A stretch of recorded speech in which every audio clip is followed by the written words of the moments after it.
साथियों नमस्कार, मैं बाबूलाल कोगसवाल आप सभी का आपके अपने यूट्यूब चैनल एसआर कोचिंग रेनवाड़ में स्वागत करता हूं।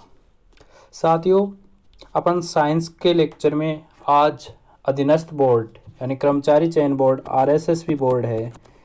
इस बोर्ड ने जितने भी पीछे पेपर लिए हैं उन सभी पेपरों का एनालिसिस हम यहाँ करेंगे। साइंस से रिलेटेड ये पेपर है। ये पेपर है एलडीसी 2018 का। यहाँ दिखाई दे रखा है प्रश्न पत्र प्रथम है जो आरएसएसबी ने 12/8/2018 को पहला प्रश्न पत्र लिया था एलडीसी का। इसमें साइंस के 50 क्वेश्चन पूछे गए थे। इन 50 क्वेश्चनों का अपन यहाँ डिटेल अध्ययन करते हैं। किस प्रकार के क्वेश्चन पूछे जाते हैं आइए चर्चा करते हैं। सबसे पहला क्वेश्चन है, एक क्षैतिज विकसित मोटा गुद्देदार जिसमें शुष्क छिलकेदार पत्तियां शीर्षस्थ कलिका अपस्थानिक मूल हो क्या कहलाता है। यानी आपको क्वेश्चन पूछा है कि एक क्षैतिज विकसित मोटा गुद्देदार जिसमें शुष्क छिलकेदार पत्तियां होती है, यानी शुष्क होती है लेकिन पत्तियों में क्या होता है, छिलका पाया जाता है, शीर्षस्थ कलिका होती है और अपस्थानिक मूल यानी जड़ें होती है, उसको क्या कहते हैं। उसे बल्ब कहते हैं, उसे कार्म कहते हैं, उसे ट्यूबर कहते हैं या उसे राइजोम कहते हैं। तो ये सारे जो गुण है ये किस में पाए जाते हैं आपके, ये पाए जाते हैं राइजोम में। यानी यहाँ करेक्ट ऑप्शन है वो आपका क्या हो जाएगा, डी करेक्ट आंसर हो जाएगा। ठीक है, अगले क्वेश्चन पर चलते हैं। जीन्स जो विपरीत लक्षणों के संकेतक है कहलाते हैं। यानी ये क्वेश्चन है, ये पूछा हुआ है मेंडल के नियम से। किसके नियम से, मेंडल के नियमों में जो परिभाषिक शब्दावली होती है, यानी आपको पढ़नी चाहिए आगे के एग्जामों में परिभाषिक शब्दावली वालों को, उसमें जो विपरीत लक्षणों को दर्शाते हैं वो क्या कहलाते हैं। ठीक है, एलील कहलाते हैं, फिलियल कहलाते हैं, संकर कहलाते हैं, पीढ़ियाँ कहलाते हैं। तो यहाँ पर शब्द जो एक ही दिया है वो शब्द रिलेटेड है, तो इसका करेक्ट आंसर एलील हो जाएगा। यानी विपरीत लक्षणों वाले क्या कहलाते हैं, एलील कहलाते हैं। क्लियर है। अगला क्वेश्चन है, मानव जाति में लिंग निर्धारण किस विधि पर आधारित है। यानी किस गुणसूत्र पर आधारित है, ये क्वेश्चन पूछा है। x0 पर, x अक्ष पर, x अक्ष और xy पर और z अक्ष पर। देखो यहाँ थोड़ी सी मैं आपको बता देता हूँ। मैं ये भी क्वेश्चन यदि अपन देखें तो मेंडल वाले पार्ट से रिलेटेड ही होगा, यानी मेंडल वाले नियम। यानी जो मनुष्य होते हैं उसमें 46 गुणसूत्र पाए जाते हैं, यानी 23 जोड़ी गुणसूत्र पाए जाते हैं। इनमें 44 गुणसूत्र तो पुरुष में और 44 महिला में समान पाए जाते हैं, और एक जोड़ी जो गुणसूत्र होता है वो XY गुणसूत्र होता है और महिला में होता है XX गुणसूत्र। यानी महिला में लिंग गुणसूत्र होता है वो होता है XX और पुरुष में होता है XY। अब यदि अपन इसका करवाते हैं तो यहाँ से X और यहाँ से Y और यहाँ से X और यहाँ से X। तो देखो X से X का क्रॉस संकरण हो जाता है और X का Y से हो जाता है। तो इस प्रकार से कौन से गुणसूत्र काम में आ रहे हैं, एक तो XY गुणसूत्र आ रहा है, ये तो होता है किसमें, पुरुषों में, और ये होता है महिलाओं में। तो कौन सा है, XX और XY। तो करेक्ट आंसर क्या हो जाएगा, सी ऑप्शन करेक्ट हो जाएगा। अगला है इंपॉर्टेंट क्वेश्चन है, एक खाद्य श्रृंखला सर्वदा प्रारंभ होती है। यानी जो खाद्य श्रृंखला यानी एक दूसरे से प्राथमिक उपभोक्ता, द्वितीयक उपभोक्ता, इस प्रकार से जो आप खाद्य श्रृंखला पढ़ते हो ये कहाँ से प्रारंभ होती है। तो ये हमेशा ध्यान रखना प्रकाश संश्लेषण से शुरू होती है। कहाँ से होती है, प्रकाश संश्लेषण से। वेरी इंपॉर्टेंट है, सी करेक्ट ऑप्शन हो जाएगा यहाँ पर। RH अगला क्वेश्चन है, RH रोग के क्या लक्षण है। RH रोग के लक्षण क्या है, यानी RH जो पॉजिटिव होते हैं, RH जो नेगेटिव होते हैं, इनके लक्षण क्या है। ठीक है, तो देखते हैं। तेज हृदय गति, ऊर्जा में कमी, बड़ा पेट और ये सभी, यानी RH रोग से रिलेटेड क्या होते हैं। तो ये सारे के सारे ही गुण पाए जाते हैं। यानी तेज हृदय गति हो जाती है, यानी हृदय गति बढ़ जाती है, ऊर्जा में उसे कमी महसूस होता है, पेट होता है वो बड़ा हो जाता है। इस प्रकार के सारे गुण है ये RH डिजीज के कारण होता है। RH डिजीज का मतलब होता है यानी RH पॉजिटिव और नेगेटिव के कारण जो प्रभाव पड़ता है उनकी चर्चा की जा रही है। अगला क्वेश्चन देखते हैं, 6वां क्वेश्चन। DNA अणु के दोनों सूत्र अपने नाइट्रोजनी क्षारक द्वारा किस बंध से जुड़े होते हैं। यानी आप DNA प्रतिकरण जो मॉडल पढ़ते हो साइंस में उससे रिलेटेड ये क्वेश्चन है। तो यहाँ पर जो जैसे ये बंद पाए जाते हैं ना, इन बंद से रिलेटेड बहुत इंपॉर्टेंट क्वेश्चन पूछा है। और ये जो पेपर है ये शानदार रिलेटेड यानी साइंस के बहुत ही शानदार क्वेश्चन पूछे हैं। आयनिक बंद होते हैं, सहसंयोजक बंद होते हैं, सल्फाइड बंद होते हैं या हाइड्रोजन बंद होते हैं। तो यहाँ पर आपको साफ साफ पता चल रहा होगा, यानी जो नाइट्रोजनी क्षारक होते हैं वो कौन से बंद से जुड़े होते हैं, हाइड्रोजन बंद से। तो यहाँ करेक्ट आंसर आपका क्या हो जाएगा, डी हो जाएगा। ठीक है, वीडियो को ज़्यादा से ज़्यादा शेयर कर दो, क्योंकि जो PDSU सीकर है ना, PDSU सीकर पंडित दीनदयाल शेखावत यूनिवर्सिटी ने जो LDC की एग्ज़ाम निकाली है, सेम पैटर्न रखा है इन्होंने भी। यानी फर्स्ट पेपर होगा, उसके बाद में सेकंड पेपर होगा, उसके बाद में हिंदी टाइप होगी और उसके बाद में इंग्लिश टाइप होगी। पहले पेपर में आपको क्या पूछा जाएगा, पहले पेपर में आएगी मैथ के 34 क्वेश्चन, साइंस के 33 क्वेश्चन, जीके के 33 क्वेश्चन। यानी मैथ आएगी, साइंस आएगी और जीके आएगा। सेकंड पेपर में 50 क्वेश्चन हिंदी के आएंगे और 50 इंग्लिश के आएंगे, और प्रत्येक क्वेश्चन 3 नंबर का आएगा। ठीक है, तो 100 और 200 कितने हो गए, 200 क्वेश्चन 3 नंबर यानी 600 नंबर की तो ये हो जाएंगे। और उसके बाद में टाइपिंग हो जाएगी, तो उसके लिए ये बहुत ही इंपॉर्टेंट है। तो यहाँ क्या हो जाएगा, हाइड्रोजन बंद। अगला क्वेश्चन है, विज्ञान की किस शाखा के अंतर्गत पर्यावरण का अध्ययन किया जाता है। देखो यानी इन्वायरमेंट, बहुत इजी क्वेश्चन पूछा है 7वां। वर्गीकी, पारिस्थितिकी, आनुवांशिकी, आकारिकी। तो ये क्या कहलाता है, पारिस्थितिकी तंत्र है। तो पर्यावरण का अध्ययन अपन किस में करते हैं, पारिस्थितिक तंत्र। अगला क्वेश्चन, शरीर में लाल रुधिर कणिकाओं को अपन क्या कहते हैं, RBC की कमी से कौन सा रोग होता है, RBC की कमी से कौन सा रोग होता है। तो बताओ, ग्लाइसीमिया, लिपिडीमिया, एनीमिया, थ्रोम्बोसाइटोपिनिया। तो वैसे देखा जाएगा ना, तो यहाँ पर एनीमिया रोग भी होता है, ठीक है, लेकिन यहाँ दूसरा देखो ऑप्शन एक और दे रखा है, तो सॉरी थ्रोम्बोसाइटोपिनिया लिखा है यहाँ पर, तो ये तो नहीं होगा। इसका करेक्ट आंसर क्या हो जाएगा आपका, यही हो जाएगा एनीमिया रोग। यानी RBC की कमी से क्या हो जाता है, एनीमिया रोग हो जाता है। याद रखना, RBC की कमी से सबको पता है एनीमिया। या आपको ऐसे पूछ ले लोह तत्व की कमी से कौन सा रोग हो जा, तो भी आपका करेक्ट आंसर क्या रहेगा, एनीमिया। अगला क्वेश्चन है, वाटसन एवं क्रिक ने DNA के मॉडल को प्रस्तावित किया। यानी पूछा जा सकता है कि DNA मॉडल किसने दिया, तो आपका आंसर हो जाएगा वाटसन एवं क्रिक ने। ये क्वेश्चन भी RSSB बोर्ड ने पूछ लिया। कब पूछा, देखो सन भी पूछ लिया साइंस में। तो ये है दिया था 1953 में। कब दिया था, 1953 में दिया था। कौन सा मॉडल, वाटसन और क्रिक का मॉडल 1953 में। ठीक है, अगला क्वेश्चन देखते हैं 10वां। एक गहरे रंग के रंगीन पदार्थ को, जो कि सूक्ष्म जैविक क्रिया के लिए उच्च प्रतिरोधी होता है और इसका अपघटन बहुत धीमी गति से चलता है, क्या कहलाता है। निक्सालितिक, अप्रद, ह्यूमस, अपघटक। ठीक है, तो यहाँ क्या कहलाता है, ह्यूमस कहलाता है। एक गहरे रंग के रंगीन पदार्थ जो कि सूक्ष्म जैविक क्रिया के लिए उच्च प्रतिरोधी होता है, बहुत धीमी गति से होता है, तो ये क्या कहलाता है, ह्यूमस। यानी मृदा में ह्यूमस की मात्रा पाई जाते हैं ना, सड़े गले जो पदार्थ होते हैं वो क्या कहलाते हैं, ह्यूमस कहलाते हैं। उन्हीं के बारे में पूछा है, तो ह्यूमस क्या है, सड़े गले पदार्थ। करेक्ट आंसर आपका सी हो जाएगा। GMO क्या है, इंपॉर्टेंट कर लो इस क्वेश्चन को, वापस पूछा जा सकता है। GMO क्या है, यह है आनुवांशिकी रूपांतरित एक जीव होते हैं, यानी जेनेटिकल मॉडिफाइड ऑर्गेनिज्म। इंपॉर्टेंट है GMO, जीमोन जिनको अपन बोलते हैं ना। अगला क्वेश्चन है, निम्न में से कौन सा रोग जीवाणु द्वारा होता है, यानी बैक्टीरिया द्वारा होने वाला रोग कौन सा है। तो सबको पता है टाइफाइड होता है, वो किसके द्वारा होता है, बैक्टीरिया के द्वारा होता है। पोलियो है, ये वायरस के द्वारा होता है, पोलियो वायरस के द्वारा। हीमोफीलिया है, ये एक आनुवांशिक रोग है। फाइलेरिया, ये भी एक आनुवांशिक रोग है।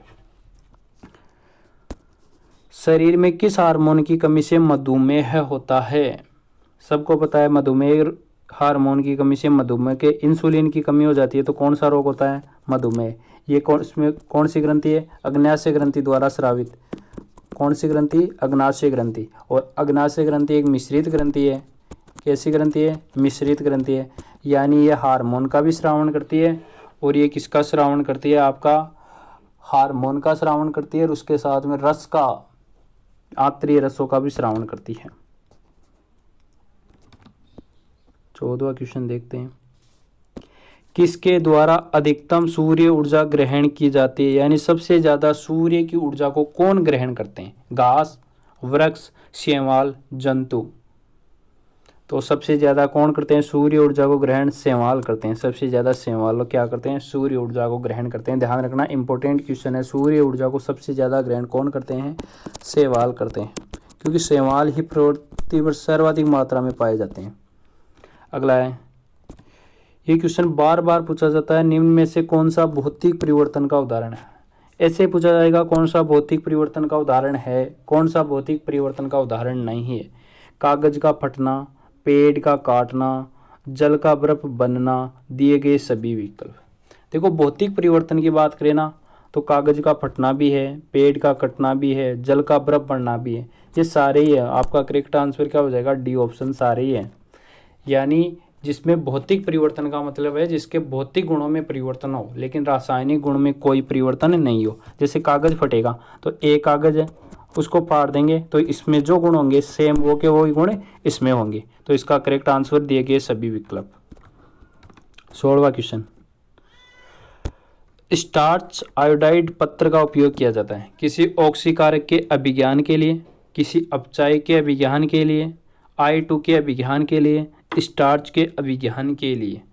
तो आपका यहाँ है कि स्टार्च और आयोडाइड पत्र का उपयोग किया जाता है किसी ऑक्सीकारक के अभिज्ञान के लिए किया जाता है। ध्यान रखना, स्टार्च आयोडाइड परीक्षण होता है, ये किसकी प्रकृति को दर्शाता है?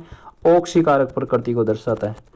तो ऑक्सीकारक का पता लगाने के लिए अपन कौन सा परीक्षण करते हैं? स्टार्च आयोडाइड पत्र का उपयोग करते हैं। अगला क्वेश्चन, चूने के पानी में CO2 प्रवाहित करने पर उसका रंग हो जाता है। सबसे इजी क्वेश्चन पूछा है, दूध या रंग। याद रखना, चूने का जो पानी है उसमें CO2 प्रवाहित करने पर उस चूने का जो रंग है वो कैसा रंग हो जाता है? वो हो जाता है दूध या रंग। कौन सा रंग? दूध या रंग। 18 क्वेश्चन, जब रासायनिक अभिक्रिया में उत्प्रेरक प्रयुक्त किया जाता है तब उत्पाद की मात्रा प्रभावित होती है, सक्रियण ऊर्जा प्रभावित होती है, सबस्ट्रेट की मात्रा प्रभावित होती है, अभिक्रिया की तापीय धारिता प्रभावित होती है। यानी रासायनिक अभिक्रिया में उत्प्रेरक प्रयुक्त कर लें, ठीक है, तो उसमें क्या होता है? देखो उत्प्रेरक क्या चीज़ होती है, पहले तो ये समझो कि उत्प्रेरक होता क्या है। उत्प्रेरक एक ऐसे पदार्थ होता है जो किसी रासायनिक अभिक्रिया है ना उसके वेग को प्रभावित करते हैं। वेग को क्या करते हैं? प्रभावित करते हैं। वेग को प्रभावित करने का मतलब है यदि कोई अभिक्रिया धीरे हो रही है तो उसको तो क्या कर देते हैं? तेज कर देते हैं। और अभिक्रिया यदि बहुत तेज हो रही है तो उसको कम करने का काम कर सकते हैं। तो ये सारा काम कौन करते हैं? उत्प्रेरक। और इन उत्प्रेरकों में किसका उपयोग करते हैं? यानी डी ब्लॉक के तत्वों का उपयोग करते हैं। अब ये डी ब्लॉक के तत्वों का यदि अपन एक सक्रियण ऊर्जा, कौन सी ऊर्जा होती है? सक्रियण ऊर्जा। सक्रियण ऊर्जा का मतलब होता है सक्रियता को बढ़ाने वाली ऊर्जा। तो ये प्रभावित होती है और ये प्रभावित होकर ही क्या करती है? उत्प्रेरक प्रयुक्त करते हैं। तो सक्रियण ऊर्जा पर डिपेंड करता है कौन? आपका उत्प्रेरक की क्रियाविधि। यानी उत्प्रेरक किस प्रकार से कार्य करेगा ये डिपेंड करती है सक्रियण ऊर्जा पर। अगला क्वेश्चन है 19वां क्वेश्चन, क्या बोल रहा है? किस प्रक्रिया के दौरान हेबर प्रक्रिया में अमोनिया और लोहे की सतह के बीच बंध कमजोर पड़ता है एवं टूटता है? देखो ये क्वेश्चन बहुत इंपॉर्टेंट क्वेश्चन है। जैसे अपना हेबर प्रक्रम, एक तो ये याद रखना हेबर प्रक्रम द्वारा किसका निर्माण होता है? तो अमोनिया का निर्माण होता है। बहुत एग्जामों में इतना ही पूछा जाता है कि अमोनिया का निर्माण किस प्रक्रम से होता है? तो आपका आंसर होगा हेबर। क्या उससे होता है? नाइट्रोजन प्लस हाइड्रोजन की क्रिया करने पर क्या बनता है? NH3 बनता है निकिल उत्प्रेरक की उपस्थिति में। ये उत्प्रेरक का नाम भी पूछा जाता है। कौन सा उत्प्रेरक काम में लेते हैं? निकिल उत्प्रेरक। निकिल ऑप्शन में नहीं हो तो Fe उत्प्रेरक भी काम में लेते हैं। अब ये सारी बात इसने इसी में लिख दी कि लोहे की सतह के बीच बंध कमजोर पड़ता है एवं टूटता है। कौन सी प्रक्रिया होगी? अब की बार ये पूछा है। अधिशोषण होगा, रसोषण होगा, विशोषण होगा, A और B दोनों होगी, ठीक है। तो यहाँ आपका आंसर क्या होगा? विशोषण होगा। करेक्ट आंसर क्या हो जाएगा? विशोषण। यानी देखो Fe की सतह के बीच अमोनिया और लोहे की सतह के बीच बंध कमजोर पड़ता है और टूट जाता है। अमोनिया यानी देखो N2 प्लस H2 बराबर क्या बनता है? NH3 ये बनाता है। क्या पूछा है, दौरान हेबर प्रक्रिया में अमोनिया और लोहे की सतह के बीच बंध कमजोर पड़ता है। यानी जो लोह है, अब देखो एफ ही, अब आप सोचोगे ये कहाँ से आया, ये देखो ये एफ ही जो अपन ने क्या लिया था, उत्प्रेरक लिया था ना, मैंने क्या कहा था, निकिल उत्प्रेरक या एफ ही उत्प्रेरक। तो ये एफ ही उत्प्रेरक होता है, इनकी बीच की सतहें अपन मिलाते हैं तो उनके बंध टूटता है और अमोनिया का निर्माण होता है। तो ये क्या होता है, विशोषण होता है, के बीच में क्या होता है, विशोषण होता है। यानी ये एक दूसरे को क्या कर लेते हैं, विशोषण कर लेता है। एफ ही का कौन, NH3। याद रखना इसको, इंपॉर्टेंट क्वेश्चन है। जब आवर्त सारणी में ऊपर से नीचे जाते हैं तो सार धातुओं का आकार, देखो आवर्त सारणी में ऊपर से नीचे ऐसे जाएंगे अपन, ठीक है। आवर्त सारणी में ऊपर से नीचे जाएंगे तो आपको पता है ऐसे कोषों की संख्या, परमाणु क्रमांक बढ़ेगा तो कोषों की संख्या बढ़ेगी, परमाणु क्रमांक बढ़ेगा, एक ही तत्व में कोषों की संख्या बढ़ेगी तो आपका क्या होगा, यानी आकार भी बढ़ता जाएगा। क्या होगा, आकार भी बढ़ता जाएगा। कौन सा क्वेश्चन हो गया, 20वां। चलते हैं 21वां क्वेश्चन। कौन सा उदाहरण थर्मोसेटिंग बहुलक का है, इंपॉर्टेंट है ये, ध्यान रखना। कौन सा उदाहरण थर्मोसेटिंग, थर्मोसेटिंग का मतलब होता है ताप दृढ़। क्या होता है, ताप दृढ़। ताप दृढ़ का मतलब ऐसे प्लास्टिक या ऐसे बहुलक जो गर्म करने पर और ज़्यादा कठोर होते हैं। Polythene, PVC, bakelite, neoprene. तो इसका आंसर होगा बेकेलाइट। यानी बेकेलाइट होता है, इसके बिजली के स्विच बनाए जाते हैं और ये क्या होता है, एक थर्मोसेटिंग है। अगला क्वेश्चन है का UPSC नाम, देखो क्या क्या क्वेश्चन पूछ रहा है। HC triple bond CH2 C double bond CH2 का IUPAC नाम क्या होगा। अब देखो सबसे पहले अपन करते हैं इसका IUPAC नाम, किधर से करेंगे, इधर से ना 1 नंबर देंगे या इधर से देंगे। तो देखो द्विबंध की तरफ से अपन इनको नंबर देंगे, किससे देंगे, द्विबंध जहाँ पास में होता है उधर से देंगे। तो 1, फिर इसको मिला 2, इसको 3, इसको 4 और 5, टोटल कितने हो गए, 5। 5 का मतलब होगा पेंट, 5 पे कौन आता है, पेंट आता है। तो सब में क्या, पेंट ऑप्शन एक बार मैं इनको मिला देता हूँ, यानी पेंट है सब में। ऊपर करता हूँ 1 2 3 4 और 5, 5 में पेंट है। चलो जी, 1 पर क्या जुड़ा हुआ है, इन जुड़ा हुआ है, 1 पर इन, 1 पर आयन बता रहा है, गलत बात है। 1 पर क्या, 2 पर आयन बता रहा है, गलत बात है। 1 इन और 4 पर देखो क्या है, आयन है। तो इसका करेक्ट आंसर क्या होगा, पेंट 1 इन 4 आयन। द्विबंध जहां से पास में हो, यानी एक ही श्रृंखला में आपको द्विबंध और त्रिबंध दोनों यदि साथ मिले तो आपको वरीयता उधर से लेनी है, इधर से द्विबंध पास में हो। एरोमेटिक यौगिक का चयन करो। एरोमेटिक यौगिक, अब देखो आपको तो ऐसे लग रहा है चारों एरोमेटिक है। पहली बात तो एरोमेटिक यौगिक होता है ना, सबसे सरलतम होता है आपका बेंजीन। सबसे सरलतम कौन होता है, बेंजीन। सबसे प्रथम एरोमेटिक तत्व है बेंजीन ही है। तो बेंजीन से पहले वाले को तो आपको एरोमेटिक मानना ही नहीं। तो ये हट जाएगा, ये हट जाएगा, ये बेंजीन वाला है, ये 2 तो हट गए। अब बताओ आगे। अब देखो यहाँ पर दनाइन है लेकिन यहाँ पर दनाइन है ही नहीं, इसका मतलब ये एरोमेटिक नहीं हो सकता। तो बच गया कौन सा आपका, बी ऑप्शन इज करेक्ट। 24वां क्वेश्चन।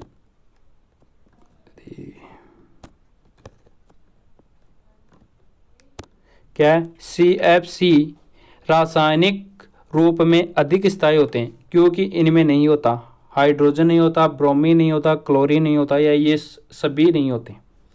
तो इनमें क्या नहीं होता, CFC क्लोरोफ्लोरोकार्बन में हाइड्रोजन तो होता है, क्लोरीन होता है, ब्रोमीन नहीं होता। इसका करेक्ट आंसर क्या है, ब्रोमीन नहीं होता।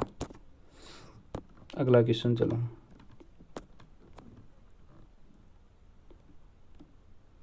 पच्चीसवा क्या है, प्लास्टर ऑफ पेरिस का रासायनिक सूत्र। इंपॉर्टेंट है प्लास्टर ऑफ पेरिस का रासायनिक, CaSO4 into half H2, CaSO4 into half H2O।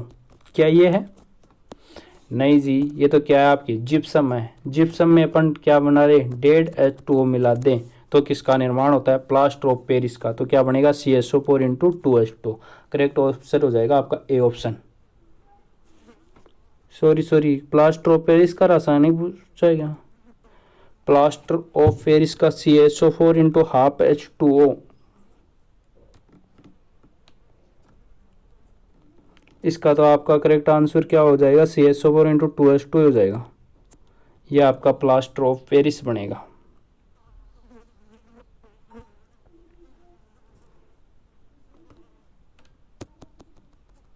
अगला क्वेश्चन,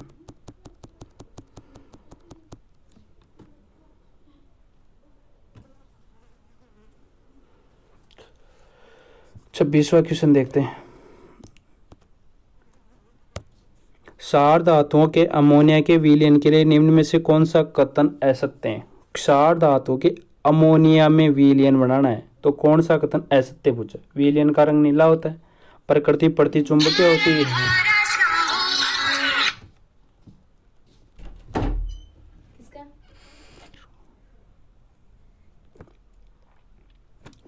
तो साथियों थोड़ा सा रिमाइंड चलते हैं अपन।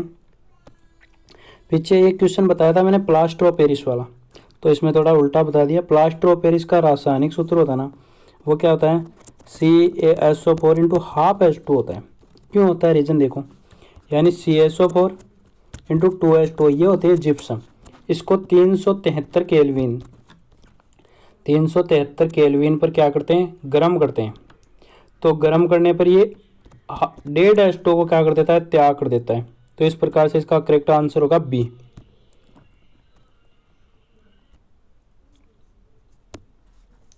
अगला क्वेश्चन है, क्षार धातुओं में अमोनिया के विलयन के लिए निम्न में से कौन सा कथन असत्य है। तो यहाँ पर हो जाएगा, इसकी प्रकृति क्या होती है, प्रतिचुंबकीय होती है। ये बात गलत है और सारी बात सही है।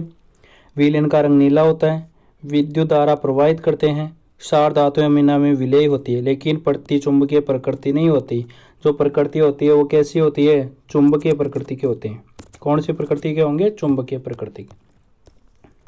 अगला क्वेश्चन, कौन सा पदार्थ क्लोरीन के साथ गर्म करने पर ब्लीचिंग पाउडर देता है। तो ये सबको पता है, बुझा हुआ चूने को क्लोरीन के साथ गर्म करने पर क्या बनता है, bleaching powder, CaOCl2 SIM oxychloride, ये होता है ब्लीचिंग पाउडर। ये कैसे बनता है, बुझे हुए चूने की अभिक्रिया क्लोरीन से करवाने पर।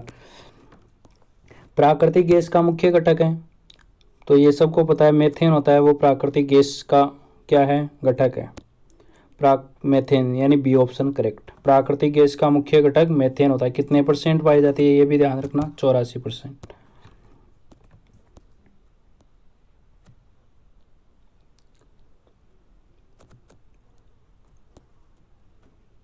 अगला क्वेश्चन है, विभिन्न मान के कई प्रतिरोधों को समांतर क्रम में जोड़कर उन्हें बैटरी से जोड़ने पर विभिन्न प्रतिरोधों में प्रवाहित होने वाली धारा उनके सिरों के मध्य विभवांतर।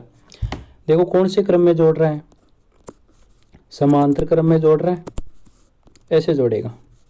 चित्र बना लिया करो। यहाँ से धारा I आ रही थी, इधर I1 हो जाएगी, इधर I2 हो जाएगी, इधर I3 हो जाएगी। वोल्टेज इनके सब के समांतर क्रम में जोड़ता है, ये रहा वोल्टेज, यानी VB क्या है, समान है। तो 20/I3, तो यहाँ R1 प्रतिरोध, यहाँ R2 प्रतिरोध, यहाँ R3 प्रतिरोध। अब देखो आपको क्या चेंज करना है, विभिन्न प्रतिरोधों के लिए भिन्न भिन्न होंगे, विभिन्न प्रतिरोधों के लिए भिन्न भिन्न होंगे। क्या पूछा है, धारा और इनके मध्य विभवांतर। धारा सब में अलग अलग है और विभवांतर सब में समान है। तो सभी प्रतिरोधों के लिए समान, ये भी कट जाएगा। धारा का मान समान होगा लेकिन विभवांतर गलत मान, धारा का मान भिन्न भिन्न होगा लेकिन सभी विभवांतर एक समान। ये ऑप्शन करेक्ट हो, डी ऑप्शन। क्वेश्चन नंबर 29 में आपका डी हो जाएगा। देखो यहाँ से धारा अलग अलग है और वोल्टेज एक ही जुड़ रहा है, यानी विभवांतर क्या है, समान है। बहुत अच्छा क्वेश्चन पूछा है। अगला क्वेश्चन, एक प्रत्यावर्ती धारा जनित्र और दिष्ट धारा जनित्र में मुख्य अंतर क्या होता है, यानी मुख्य अंतर पूछा आपको। तो इसका मुख्य अंतर क्या होता है, प्रत्यावर्ती धारा जनित्र में एक विद्युत चुंबक होता है, जबकि दिष्ट धारा जनित्र में एक स्थायी चुंबक होता है। ये अंतर होता है क्या, नहीं होता, दोनों में समान होता है। दिष्ट धारा जनित्र उच्चतर वोल्टता उत्पन्न करता है, प्रत्यावर्ती धारा जनित्र उच्च वोल्टता। प्रत्यावर्ती धारा जनित्र में सर्पी वलय होते हैं और दिष्ट धारा जनित्र में दिक् परिवर्तक होता है। ये मुख्य अंतर ये होता है। यानी जो प्रत्यावर्ती अल्टरनेटिव करंट है, यानी आपकी एसी है, एसी के अंदर क्या होते हैं, सर्पी वलय होते हैं, और डीसी होते हैं ना, इसमें क्या होता है, दिक् परिवर्तक होता है। ये अंतर होता है। 31वां क्वेश्चन, यदि 100 वाट का बल्ब 10 घंटे के लिए काम किया जाता है तो बिजली की मात्रा की खपत कितनी होगी? देखो 100 वाट के WH/1000 किया करो आप। तो क्या है कि 100 वाट का बल्ब प्रतिदिन 10 घंटे काम में लिया जाता है, बस इतना ही, बटेवा क्या कर दो 1000। एक दिन की पूछा है, 1000 से 1000, 1 kWh आ जाएगा, 1 किलोवाट घंटा यानी 1 इकाई। अगला क्वेश्चन, एक व्यक्ति की लंबाई 6 फीट है, उसे पूरा प्रतिबिंब दर्पण, तो ये बार बार मेरा बचा हुआ h/2 कर दिया करो, पूरा प्रतिबिंब देखना है दर्पण में, तो कितना हो जाएगा 6 फीट का, कितना आंसर हो जाएगा 3 फीट, यानी करेक्ट आंसर डी।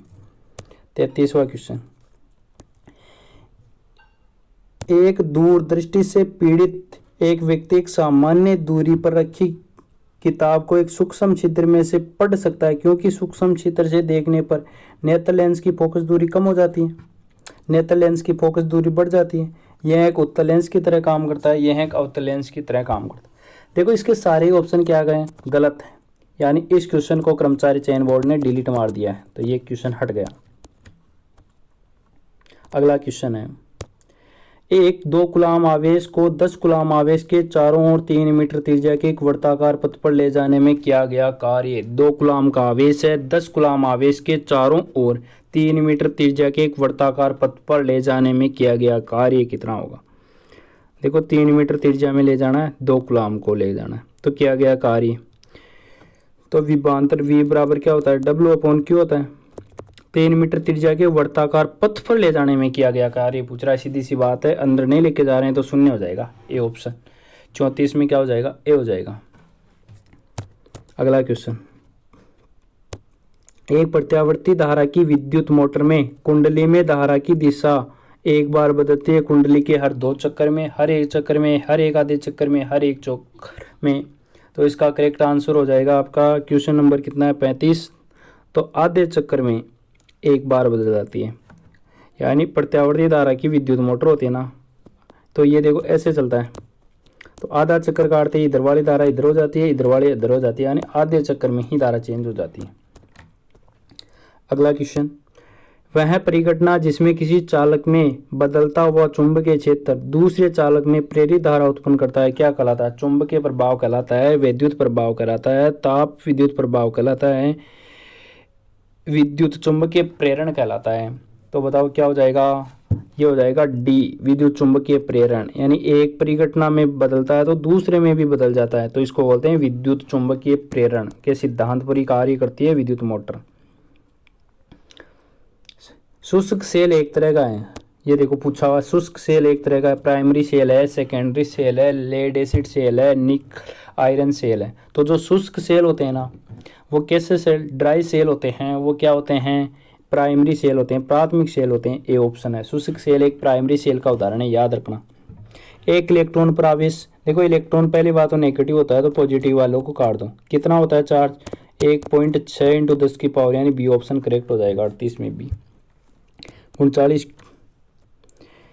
यदि एक उत्तल लेंस के आवर्धक लेंस के रूप में उपयोग करने के लिए वस्तु को कहाँ रखा जाता है? उत्तल लेंस को आवर्धक लेंस की तरह मुख्य फोकस पर, लेंस के नज़दीक, f2 पर, कहीं पर भी।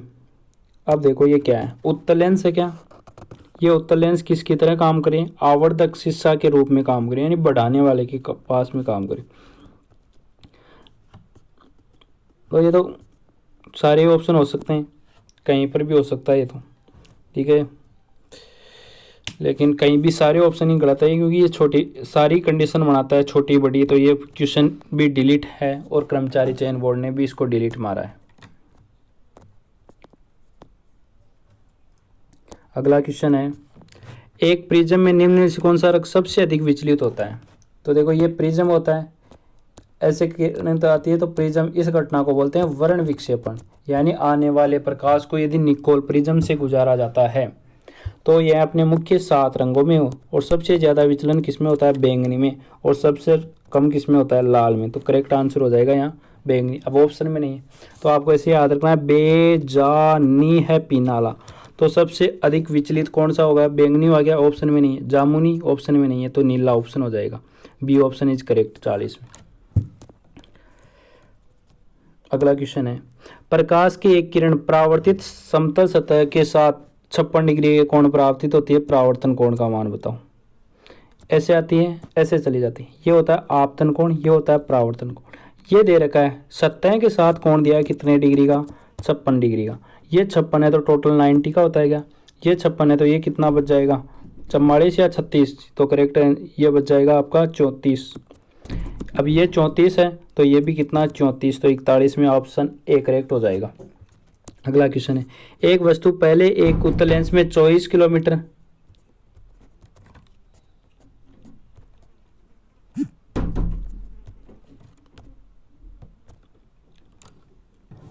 देखो क्या दे रखा है, एक वस्तु पहले एक लेंस से 24 सेमी की दूरी पर इसके उपरांत लेंस से 16 सेमी पर रखी जाती है।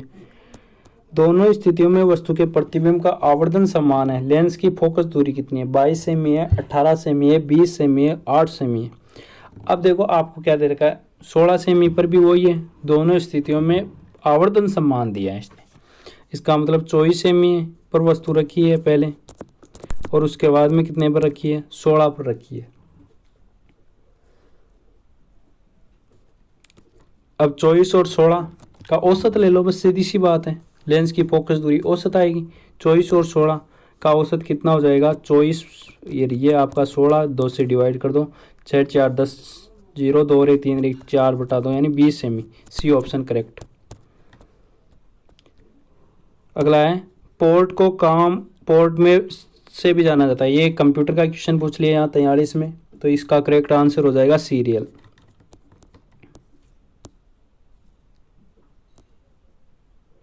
ये भी कंप्यूटर है। भारतीय उपयोगकर्ताओं के लिए निर्मित प्रथम भारतीय वेब ब्राउजर कौन सा है, तो पहला वेब ब्राउजर है एपिक। इंपॉर्टेंट है एपिक, पहला वेब ब्राउजर। अगला क्वेश्चन है, कौन सा एक डेटाबेस मैनेजमेंट सॉफ्टवेयर नहीं है, मैनेजमेंट सॉफ्टवेयर नहीं है, तो ये URL है, सॉरी ड्रूपल नहीं है और सारे हैं। एक वैश्विक पता एड्रेस है जो इंटरनेट पर संसाधनों का पता लगाने के लिए उपयोग में किया जाता है, HTTP, URL, HTML और XML। तो ये आपका क्या हो जाएगा, URL हो जाता है, उपयोग में लिया जाता है। उपग्रह फोन व कम गति संचार के लिए पृथ्वी की निचली कक्षा उपग्रह में कहलाता है, ग्लोबल स्टार, विवेव, लिस्यूटेंट, मेरिडियम। तो ये आपका हो जाता है ग्लोबल स्टार। अगला क्वेश्चन है, IRS श्रृंखला उपग्रह के लिए उपयोग किया जाता है, वानिकी, शिक्षा, दूरसंचार, खगोल। तो ये आपका कहलाता है सुदूर संवेदन के लिए। 48 में सी हो जाएगा आपका करेक्ट आंसर। 49 को भारतीय अंतरिक्ष कार्यक्रम का विक्रम अंबालाल साराभाई को, 49 में बी। और 50 है, गगन, इसरो का एक उपग्रह का गगन का पूरा नाम क्या है, गगन का पूरा नाम पूछा है तो वो है GPS एडेड जियो संवर्धित ऑटोमेटिक नेविगेशन, यानी GPS added geo augmented navigation इसका करेक्ट आंसर है। तो ये आपके 50 क्वेश्चन है, जिसमें आपको लगभग 8 क्वेश्चन है वो कंप्यूटर के पूछे हैं, और आपके 42 क्वेश्चन है वो साइंस के क्वेश्चन पूछे हैं आपको। ठीक है, तो इस वीडियो को ज़्यादा से ज़्यादा शेयर कीजिए। अगले वीडियो में अपन LDC का जो सेकंड पेपर लगा था इसी को चर्चा करेंगे, यानी प्रीवियस ईयर में जो साइंस के जितने भी क्वेश्चन हैं उनको सबको डिटेल अध्ययन करेंगे। ठीक है, तो वीडियो अच्छा लगा हो तो इसे लाइक करें, शेयर करें और चैनल को सब्सक्राइब कर लें। थैंक यू, धन्यवाद।